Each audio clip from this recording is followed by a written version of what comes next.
আমার খুব ভালো লাগছে যে আপনার শব্দ আইসা আমার কেমন লাগে। বাংলাদেশ জিন্দাবাদ,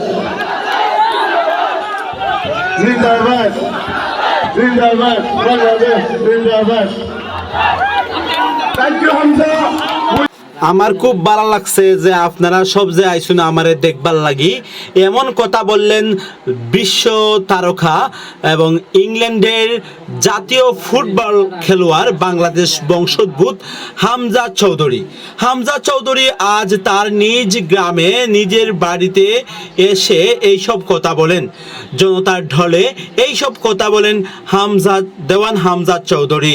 এবং তিনি তারপরে বলেন বাংলাদেশ জিন্দাবাদ, বাংলাদেশ জিন্দাবাদ।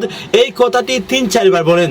হয়তোবা বাংলা ভাষা তেমন একটি সুন্দরভাবে ফুটিয়ে তুলতে পারেননি, এই জন্য আর কিছু বললেন না।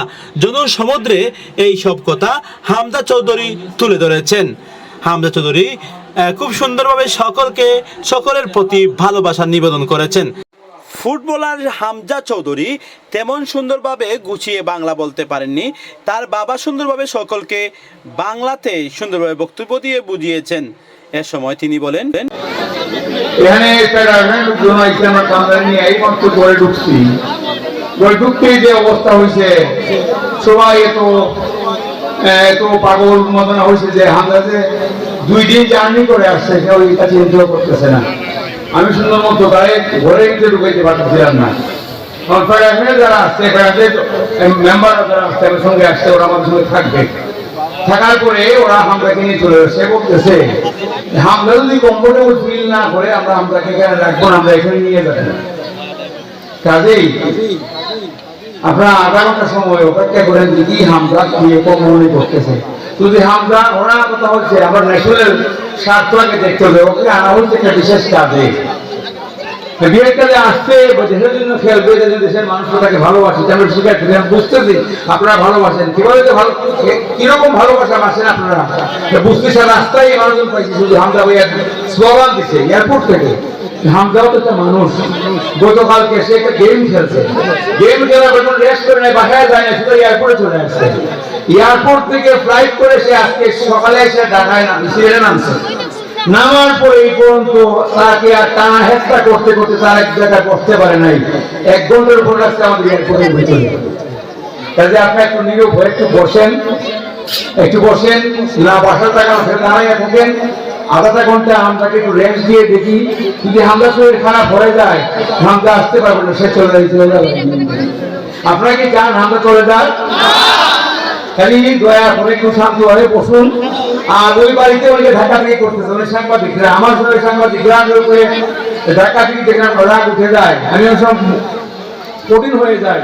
আমার মাথা একটু রাগান্বিত মানুষের জন্য এই সাংবাদিক ভাইদেরকে অনুরোধ করো, প্লিজ দয়া করে আপনারা ওই বাড়ি চলে আসেন। এই বাড়িতে আমি আগেও বলছি, বাড়ির ভিতরে তো ঝামেলা করেন না।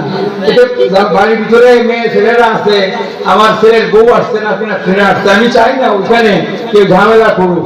কিন্তু আপনার কথা শুনেন না, কথা না শোনার কারণে দেখেন আমাকে এই বারবার উত্তেজিত হইতে হয়েছে এবং আমাকে সবাই নিষেধ করছে। আমার এই ভাতটা বলছে আপনি বারবার বলছে আপনি উত্তেজিত হয়েন না। ঘরের মানুষ বলতেছে, সবাই বলতেছে, আমার ভক্তবৃন্দরা বলতেছে, কি করবো? আমি যখন দেখলাম, আমি যখন ছেলেকে নিয়ে ভিতরে আসি, আমার ভক্তি বলতেছে, ওটা আমার তো কথা ছিল না। আমি এখানে অ্যারেঞ্জমেন্ট করতে গাড়ি বিক্রি করে না যায়। আর আমি সুন্দর মতো আমার ছেলের বউ প্রথম আসছে, আমি বধূবরণ করার পরে একটু সময় পাওয়ার পরে আমি অবশ্যই আমার ছেলেকে নিয়ে এখানে আসবো।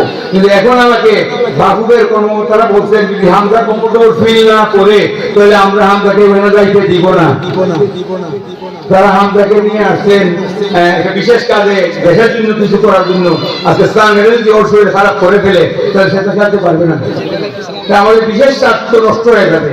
আজকে বাংলাদেশের জন্য খেলা যেমন আমাদের স্থানের স্বার্থ, সারা বাংলার স্বার্থ, কাজে আমাদের স্বার্থটা দেখতে হবে। প্লিজ দয়া করে এইভাবে হুড়াহুড়ি না করে শান্ত হয়ে পড়ার চেষ্টা করুন। আর আশা করতেছি আধা ঘন্টার মধ্যে আমরা একটু রেস্ট নিয়ে যদি আমি দেরি করবো না, আমাকে নিয়ে আসবো এবং যদি বাংলার মানুষকে যদি কনভিন্স করতে পারি, একটু সবাই একটু ধরুন, বসে থাকার চেষ্টা করুন। ধন্যবাদ।